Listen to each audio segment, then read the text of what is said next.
We're starting this 7 Thrillers in 7 Days vlog off with The Chalkman by CJ Tudor. It's supposed to be, I kind of like don't, again, I think I've said this about thrillers before. Look at my little bun just falling on down. We're gonna hold it up. There we go. There we go. That's so much better. You know, I just get all the good angles. Okay. Enough chitter chatter. There we go. The wall will hold it up. Okay. We have our Alani Peach energy drink. It is actually just turned 3:30 p.m. But I figured I could use a little bit of energy just to really get me to like read fast, because I really want to get this one done today, because that's the whole thing, is 7 Thrillers in 7 days. So I am excited to get this one done. The Chalkman by CJ Tudor. It seems like it's going to be a twisty road. I'll just update you guys with as many spoiler-free updates as I possibly can. I feel like with thrillers, it's a little bit harder to do that because a lot of a thriller is usually twists and turns, but I will say that I already started this book. I only got like 2 chapters in, but I did start this book yesterday. And you guys, I was not expecting it. The way it starts off, if you don't like gore in books, which I actually usually don't enjoy gore in books. So if you don't like gore in books, you definitely won't like this one, because it literally begins with this like horrific scene that happens. And again, I don't want to give it away, but like I was not expecting that one freaking bit. I was just like, oh, we're doing this. Like, we're going for it. Okay. Anyways, and then I literally had to take a break. I was like, okay, if it's gonna start like this, I have to like be ready to film if I'm gonna continue reading this, because otherwise I'm gonna forget what I wanted to say and stuff like that. So anyways, we are in my guest room right now because sometimes I really like the light in here for camera purposes, but also it just feels really nice and airy in here. I love our decor. It's very light and fun. So I figure if I'm gonna be reading thrillers, I probably want a more like chill vibe, even though our bedroom is great too, but this room is just fun to hang out in during the day. So I'm gonna be reading in here and I will update you guys as I read. Hopefully I can do 7 books in 7 days. Wish me luck.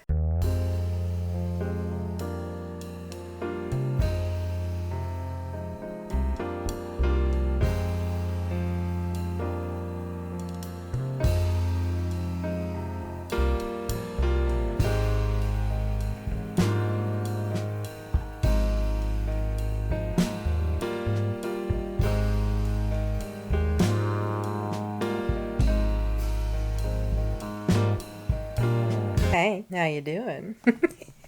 I've literally only a couple pages in, but I wanted to read a quote that I thought was really funny / so true. Sorry, my camera work is terrible. Often what comes with age is not wisdom, but intolerance. And I was like, that is so true. I almost feel like people sometimes just get worse with age. Like your patience grows thinner the more you age because the less of an F you give. I don't know. Maybe that's dumb, but I just thought, I read that and I was like, that is so true. So had to let you guys know about it. Me with my like pillow, I'm literally like sitting up. I'm so cute. I'm adorable. Okay, bye. I'm literally still not that far. This is how much I've read of what's been okay, but I just thought this was hilarious. Okay, there's a kid's invitation and the kid's like, you can't come, dad, this is a kid's party, you're not invited. So the mom points at the invitation and says, actually we are. And the invitation says, mums and dads welcome, bring a sausage. I just thought that was funny. Okay, bye.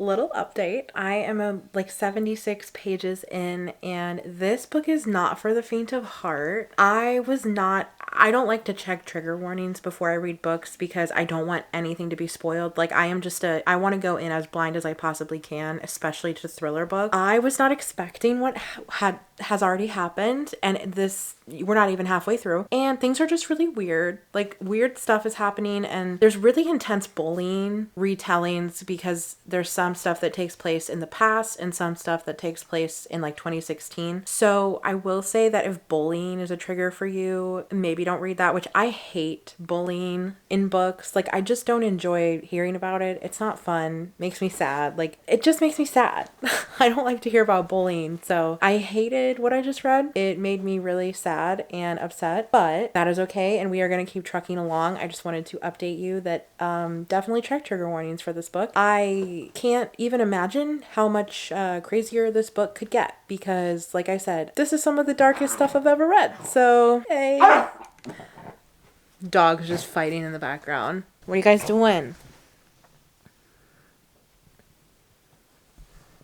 Callie is under the bed. She is that. I have finished the Chalkman. Let's talk about it. Also, do you like my little like clip bunny thingy? I feel like such a clean girl aesthetic right now with it like slicked back. Sorry, my chair keeps making noise. I rated this one a 3.5 stars. I enjoyed it, but I will say that I should have maybe looked at the trigger warnings before reading it because there is some essay and it just like, it made me feel sick. It's hard because I hate looking at trigger warnings because I don't want to be, I like to go into a book knowing as little as possible. Like personally, that's just how I like to go about it. Sometimes I don't even like to read the back. Like if someone recommends me a book, I go into it without knowing anything about it. That's how I prefer it. I don't like having to check for trigger warnings, but I feel like on this one, and definitely if you're thinking of reading this one, you might want to check trigger warnings because there was essay and it was just like, I wasn't expecting it. And then also, I'm not going to say there was animal cruelty, but there was definitely like a part with a dog. And like, I just, if there's anything, I won't tell you what happens. And it really wasn't even that bad, but like anything with an animal, I just like,